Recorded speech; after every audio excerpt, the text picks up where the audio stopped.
Iniciando aqui mais Side Talk, agora para abordar a questão agora em voga nas redes sociais, que seria a comunhão na mão.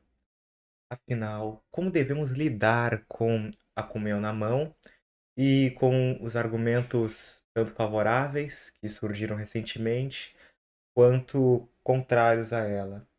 E para abordar esse tema, tenho aqui comigo o convidado já recorrente, Luciano Takaki, que já pode se apresentar, por gentileza. Olá, salve Maria. Bem, acho que eu não preciso de muitas apresentações, né? Já que eu sou um participante recorrente aqui. E vamos abordar sobre essa impiedade que misteriosamente tem sido defendida ultimamente, né? Que é a tal comunhão na mão. E como quiser, Samaki. Perfeito. Então, como os proponentes atuais, os defensores da comunhão na mão, como poderíamos apresentar os argumentos deles para posteriormente abordar em cima deles, Luciano? Porque, por exemplo, há vários tipos de argumentos, tanto os arqueológicos quanto os argumentos de padres pós-conciliares. Então, como poderíamos iniciar propriamente essa discussão? Primeiro, temos. A principal argumentação deles o que eu vejo, argumento arqueológico, né? Principalmente com a citação de São Cirilo de Jerusalém. Também tem as concessões dadas por Paulo VI, né, no seu documento Memoriale Domini, onde ele dá essa concessão, né, que mais tarde se tornaria padrão na Missa Nova, né? Primeiro, mas para responder a isso, né, mas primeiro temos que, para demonstrar que a comunhão na mão é absolutamente defensável, né, eu propus a seguinte tese, que a comunhão na mão é um atentado ao dogma da transubstanciação e à presença real de nosso Senhor Jesus Cristo na Eucaristia. E a negação prática desses dogmas. É um atentado contra, nós vamos explicar o porquê. Mas com relação a ser uma negação prática, é por causa da irreverência decorrente disso, porque se a pessoa está consciente de que ali está presente Nosso Senhor, a gente deve prestar a máxima reverência possível. E a melhor forma, e a maneira mais reverente de recebê-lo é, evidentemente, de joelhos na boca, né? Como é previsto, inclusive, no rito romano. Então, podemos começar a exposição dos problemas, né? Claro que o principal problema é a irreverência do ato em si. E depois tem a questão das partículas que podem ser desperdiçadas, né? E essa reverência, como podemos ver, ela já era condenada e criticada por diversos padres, né? Eu encontrei algumas citações. O Papa São Sisto, ele proibiu de os fiéis de tocar até mesmo os recipientes sagrados. O Santo Eustiquiano, ele proibiu os fiéis de tomarem a Santa Hóstia em suas mãos. São Basílio Magno, ele disse que o direito de receber a Santa Comunhão na mão é somente permitido em tempo de perseguição. O Concílio de Saragoça, em 380, decidiu punir com pena de excomunhão quem quer que ousasse continuar a praticar a Santa Comunhão na mão. Sino de Toledo também. São Leão Magno, ele, ele defendeu energicamente e exigiu obediência fiel à prática de administrar a Santa Comunhão na língua dos fiéis. Só que a proibição definitiva mesmo veio no Sínodo de Rouen, né, que ocorreu durante o reinado de Clovis II, né? Aí essa proibição foi definitiva no Ocidente. Depois, o Sexto Concílio Ecumênico de Constantinopla diz a mesma coisa.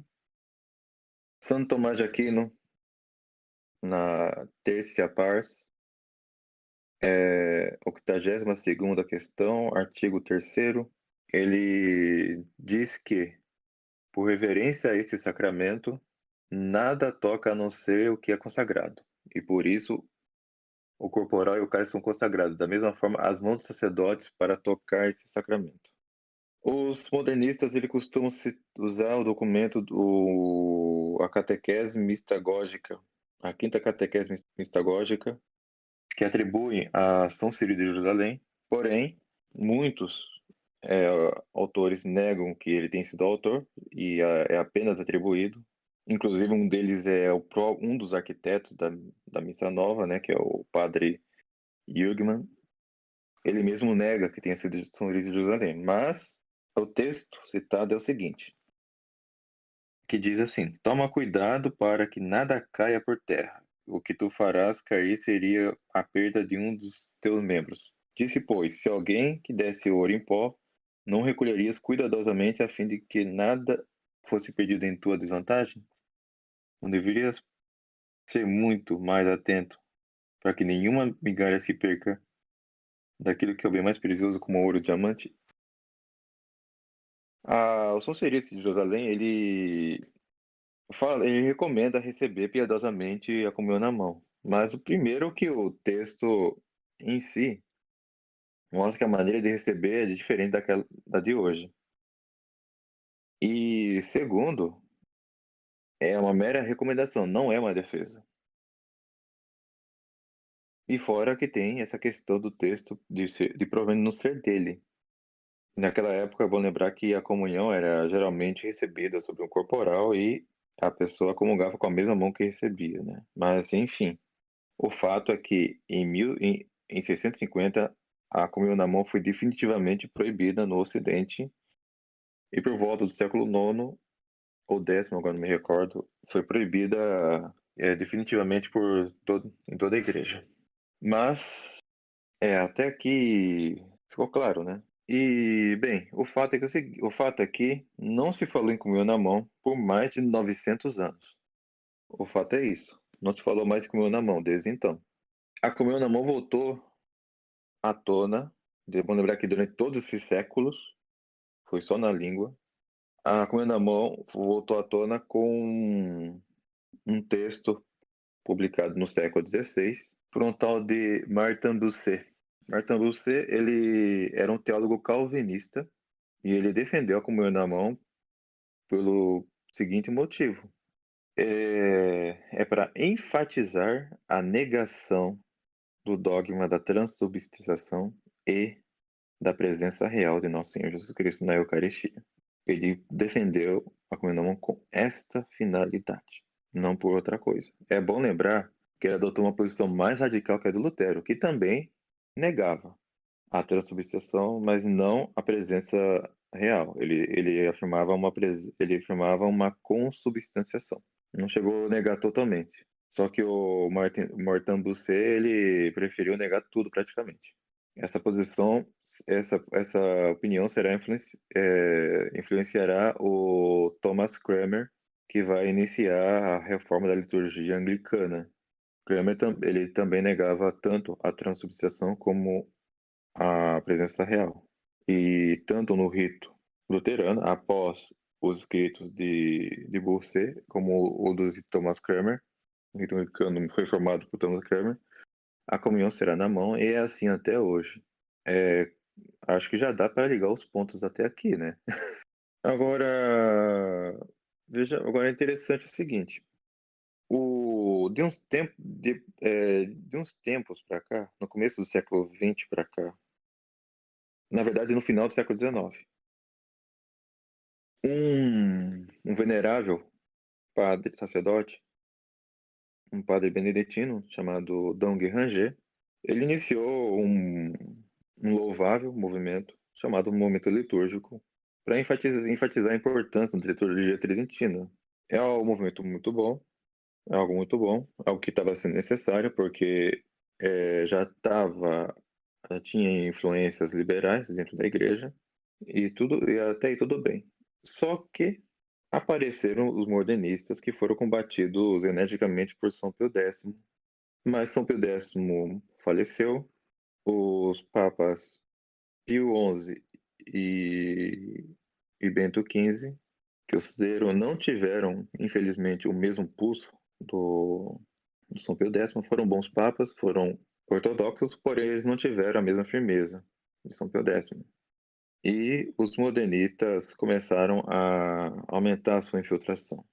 Quando o Papa Pio XII assumiu o pontificado, o Papa Pio XII, ele infelizmente, ele provavelmente era de um temperamento melancólico, não, e ele já estava totalmente cercado de víboras naquela época.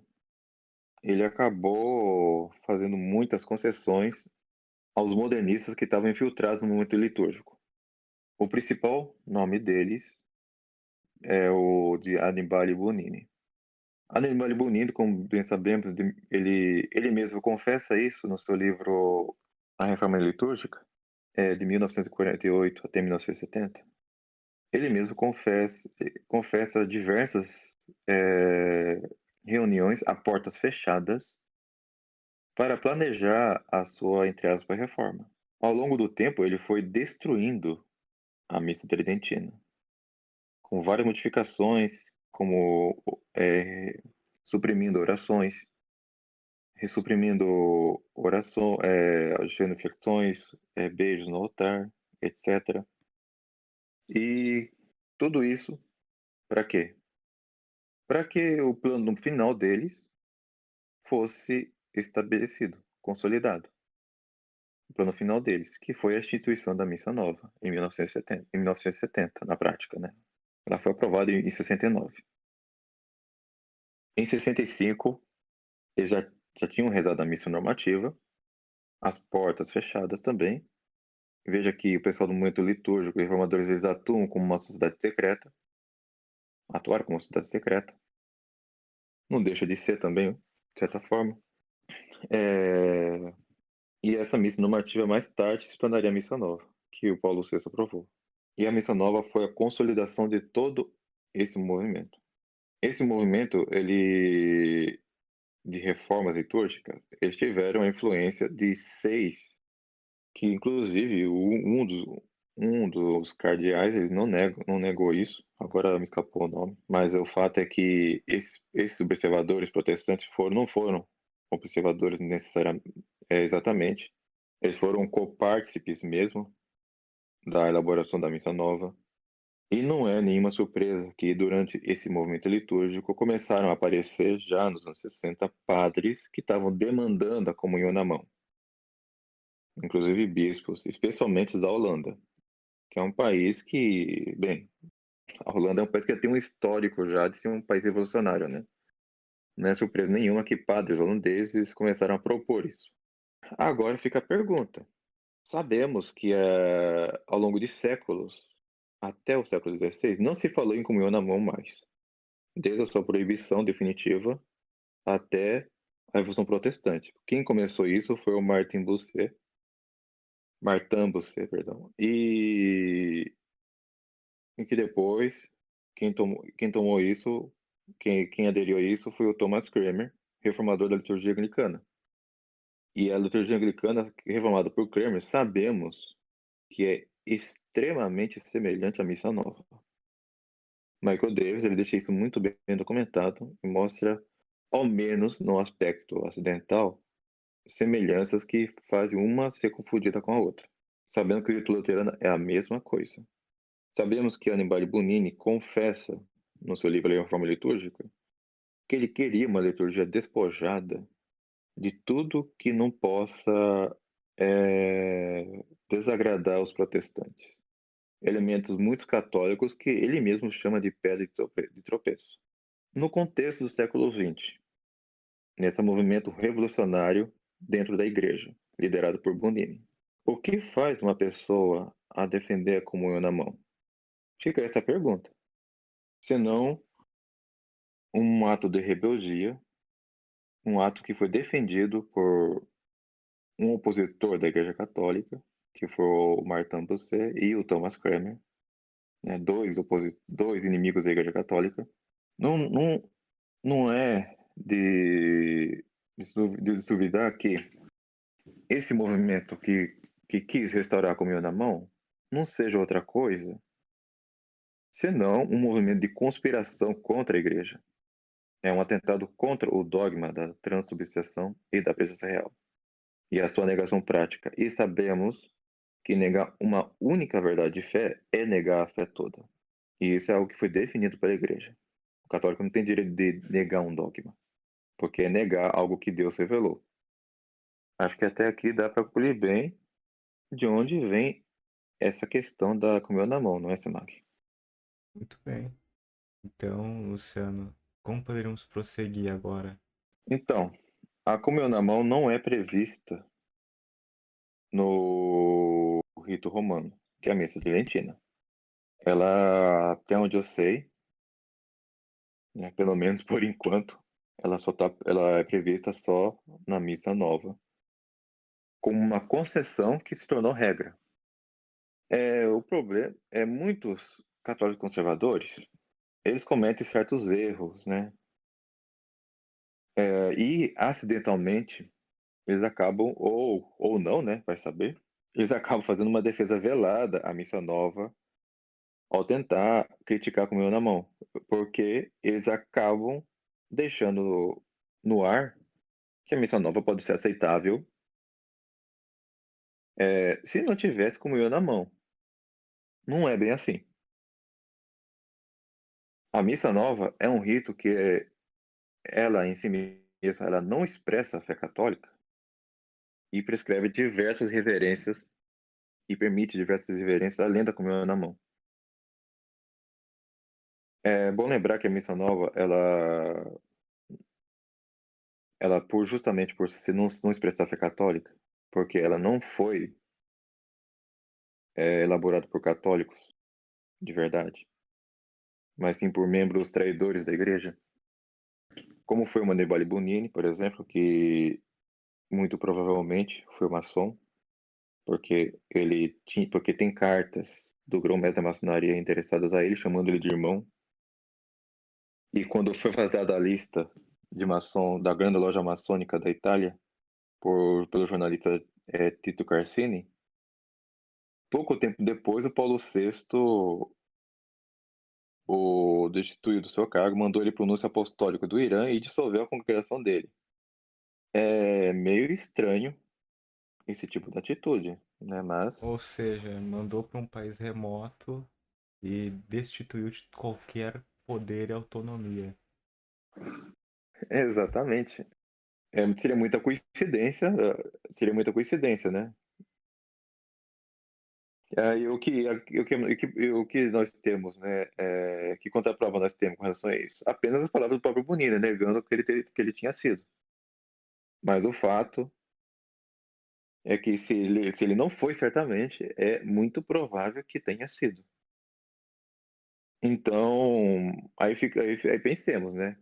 Um provável maçom que elaborou um rito, o fez com qual intenção?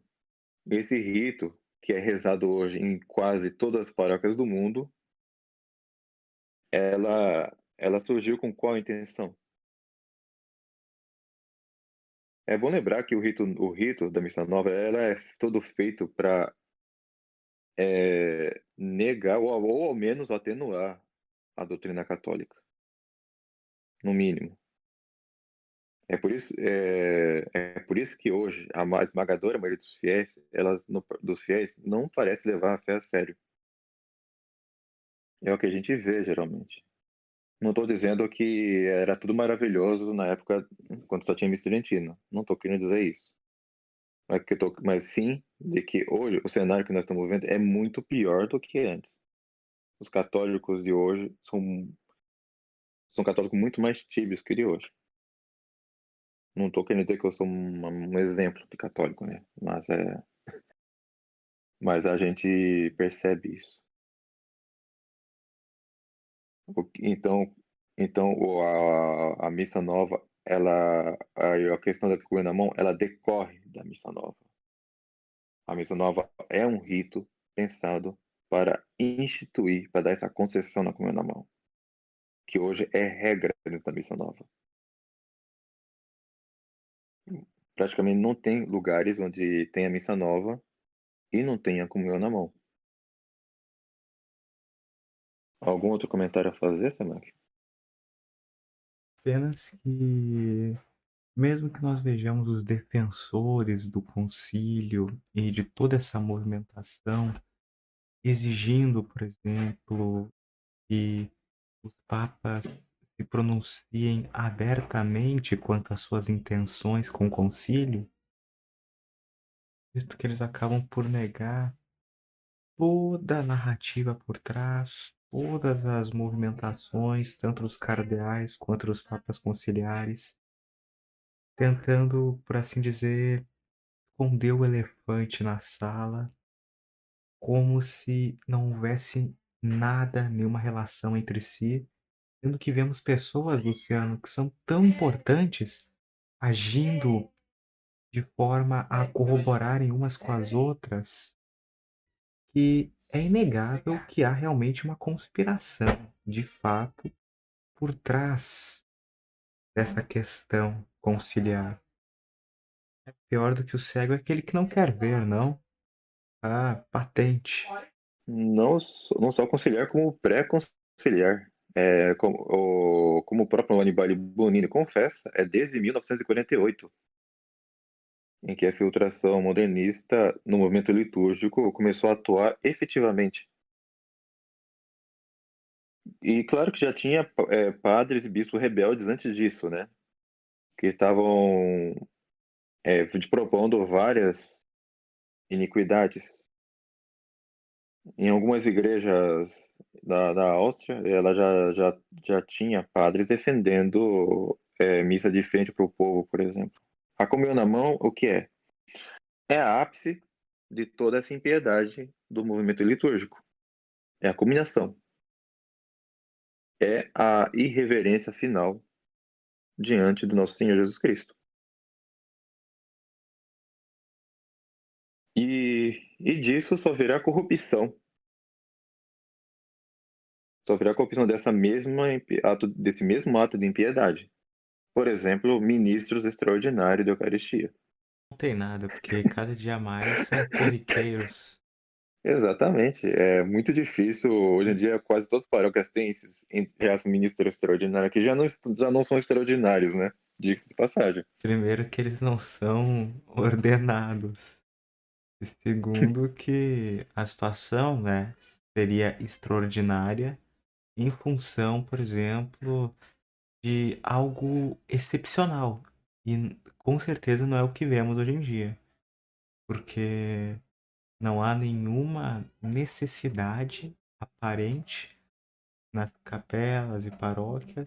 Entretanto, eles se massificaram e hoje é difícil encontrar uma que não tenha. Sim, e conservadores católicos, eles costumam colocar citações do João Paulo II, do Paulo VI, costumam falar que Bento XVI só dava comunhão na língua. Não, Bento XVI, ele dava comunhão na mão. Tem várias, se pode procurar, várias vezes ele deu comunhão na mão. Inclusive, ele deu comunhão na mão quando era cardeal Ratzinger, né, na missa de Exéquias do João Paulo II. Ele deu comunhão na mão de um protestante. Eu acho que o nome dele era Roger Schutz. Ele deu comunhão na mão de um protestante declarado. Declarado. Ah, tem um documento de João Paulo II que costumo citar. Ele também não é alguém que está condenando a comunhão na mão, tá? Ele, na verdade, ele só quer enfatizar a preferência e, entre aspas, o direito do fiel a comungar na língua.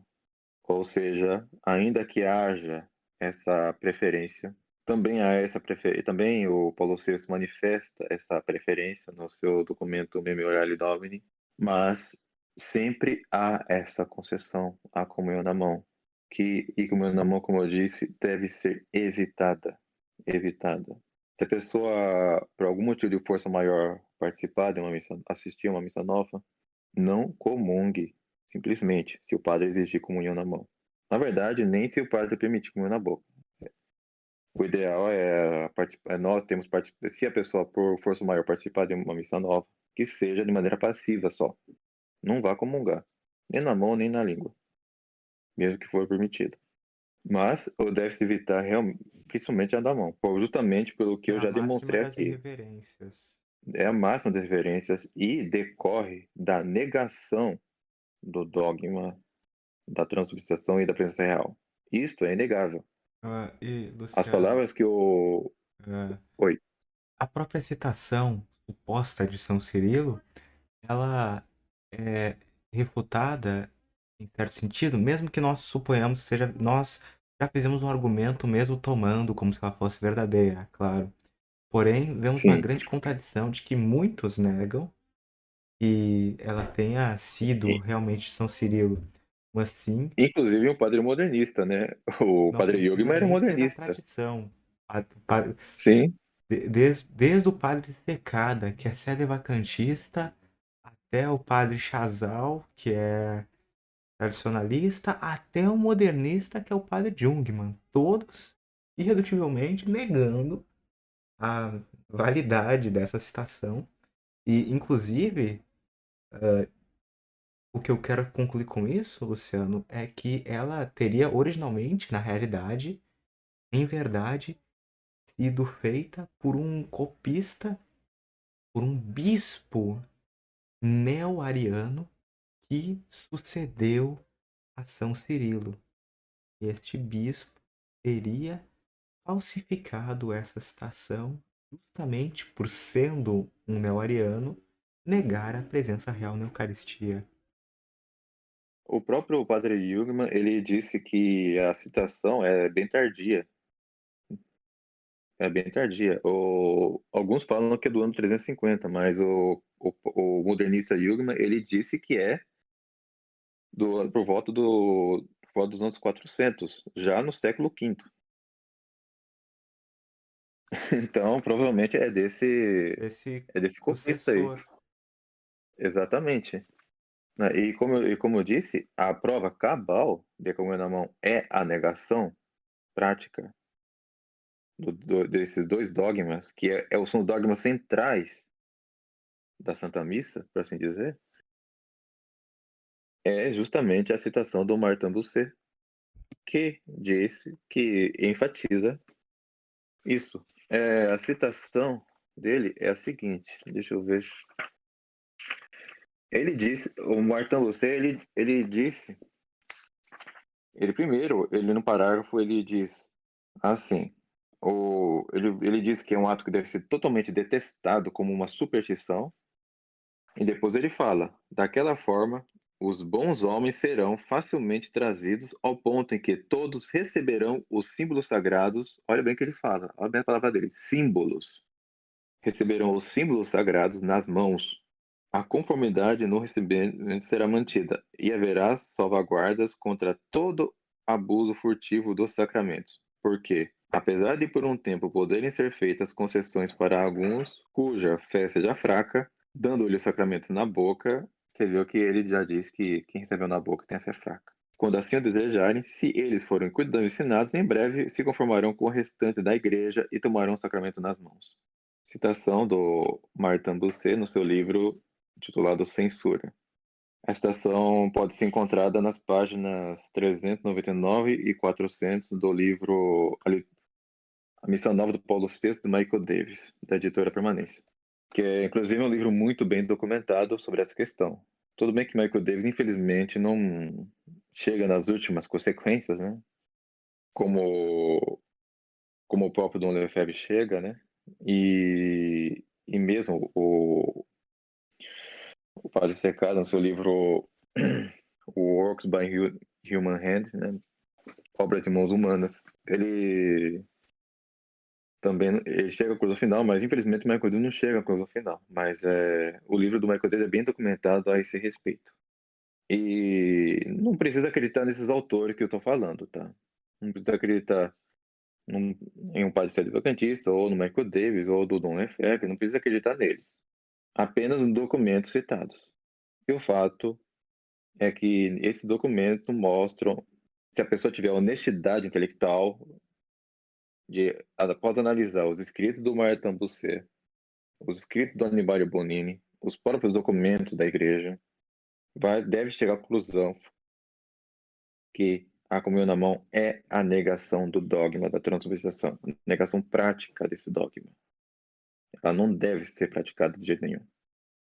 É um ato de impiedade, um ato de reverência. E fora que ela tem a questão do despejo das partículas, etc. Então ela não deve ser defendida de forma alguma. Tudo bem? Acho que a exposição foi satisfatória, Semak? Com certeza foi satisfatória e elencamos aqui todos os argumentos favoráveis e penso que já foram todos suficientemente respondidos. Nós não precisamos ir muito além disso, até porque, como vemos muitos padres na internet mesmo, tanto o padre Paulo Ricardo quanto os demais, todos têm um consenso em afirmar que não se deve, em hipótese alguma, comungar na mão. Então, eu quero dizer que não precisamos ir supostamente a documentos tradicionalistas para mostrar que é algo evidentemente errado. Então, eu penso que seja uma grande forçação da parte daqueles que buscam tornar lícita essa forma de receber a Eucaristia. E é bem covarde até recorrer a arqueologismos inéditos ou até mesmo já antigos. E fora que eles fazem parte de um contexto histórico completamente diferente, né? E a liturgia, ela foi mudada, mas sempre foi mudada para melhor, para aumentar mais a sua solenidade, E não a sua entendeu? impiedade, como eles E não sem propõem. piedade. E esse serviço de conspiração feito liderado por Bonini e para outros padres modernistas foi uma corrupção da liturgia. Que buscou antes perpetuar o deicídio ao invés do sacrifício propiciatório. Sim, e quis agradar aos homens antes do que a Deus, entendeu? Perfeitamente. Então é um movimento litúrgico, esse falso movimento litúrgico liderado por modernistas, né, foi a destruição da liturgia. Não foi uma reforma, não foi um retorno aos ideais da igreja primitiva. Muito pelo contrário, os próprios membros da igreja primitiva ficariam horrorizados com o que fizeram no século XX. Ao invés de melhorar a liturgia, destruí-la. Até E, chegar nesse fundo do poço que nós chamamos de missa nova. Luciano, e os árduos, longuíssimos jejuns eucarísticos que a igreja primitiva realizava. Isso As, não, peni- não. As- as penitências, as pós-confissões, os adúlteros tinham que fazer penitência pública. E os penitentes que confessavam os pecados sequer podiam entrar na igreja. Os catecúmenos tinham que se retirar no meio da missa, antes da celebração eucarística. E isso eles não querem retornar. Isso, agora, o que eles querem é comunhão na mão. ah, justamente. Ah, Comunhão na mão, missa completamente despojada, essas coisas. Agora, Santo Ambrósio, que, por exemplo, ordenou com que o imperador, já do Império Romano Tardio, vestisse um saco de batata e confessasse seus pecados publicamente pela rua, isso eles não querem retornar. exatamente, né? Veja se algum bispo vai fazer isso com o Joe Biden, né? Não. Pelo contrário, vai deixar ele assistir a missa tranquilamente e dar comunhão para ele. Vão permitir que ele cometa sacrilégio, enfim. Mas essa é a realidade né? Que essa é a realidade que os modernistas defendem. Eles não querem um retorno aos ideias da igreja primitiva, eles querem a destruição da igreja mesmo. Luciano, sobre a solenidade, ah, no rito, aliás, da igreja primitiva, os fiéis sequer poderiam olhar a consagração da Eucaristia. Havia panos, cortinas ao redor. Isso até hoje é assim na igreja Continua, oriental, justamente, é o que entendeu? continua. Então, você veja, tamanha solenidade, tamanha piedade em que o fiel sequer pode olhar para o momento da consagração. Quem dirá E, tocar? e igreja sem bancos, viu? Igreja sem banco. Sem bancos, os fiéis têm que se ajoelhar. É, e como era no tempo das catacumbas, né, então o chão provavelmente era terra ou pedra, né? Então, bem, a isso eles não querem retornar. Isso é meramente acidental. A santidade claramente se deve à suposta comunhão na mão, como eles implicam, e não às penitências, não aos martírios, às perseguições, os jejuns. Exato, Isso nós exato, não né? precisamos retornar, porque os tempos modernos já não suportam, já não comportam mais tamanha piedade. Sim, a Vigília Pascal, por exemplo, que durava do anoitecer do sábado até a manhã de domingo, né? Essa vigília que não sem bancos que o pessoal da igreja primitiva fazia. E isso também eles não querem retornar. Eles estão contentinhos com essa vigília de 2 horinhas que fazem, né? No sábado santo, né? Mas enfim, Samuel, essa é a hipocrisia deles. Eles não querem retornar os elementos que certificaram os fiéis da igreja primitiva, mas eles querem esses elementos que eram meramente acidentais e que de alguma forma eram defeituosos, porque os lugares onde havia comunhão na mão era uma prática meramente tolerada. Mas vão fazer o quê, né? Porque eles não querem certificação, eles não querem conversar com ninguém, eles não querem que as pessoas se mantenham católicas, no fundo. Querem apenas a comodidade de estarem supostamente certos em uma realidade artificial em que estaria tudo supostamente bem, apenas para eles não terem que buscar se adequarem aos períodos em que estamos, né? Admitirem que realmente estamos numa situação calamitosa e que devemos melhorar, orar e vigiar sem cessar. Não, não, isso cansa. O que eu percebo realmente é que só querem uma prerrogativa um tanto intelectual, ou melhor dizendo, retórica, tal como os sofistas, apenas para justificar sem peso na consciência as próprias comodidades. Exatamente. Acho que a exposição ficou satisfatória. E vai ser agora, e bem, e quem ouvir, depois de ouvir esse podcast, vai ficar impossível a pessoa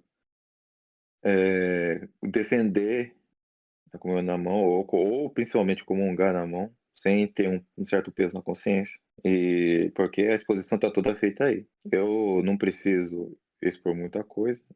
Os documentos falam por si, um raciocínio honesto juntamente. Mas é isso, Semak. Perfeito. Então, muito obrigado, Luciano, por ter vindo aqui expor sobre esse tema tão infelizmente necessário no meio da tradição. E então, muito obrigado a todos que ouviram até o momento. E próxima. Salve Maria. Salve Maria.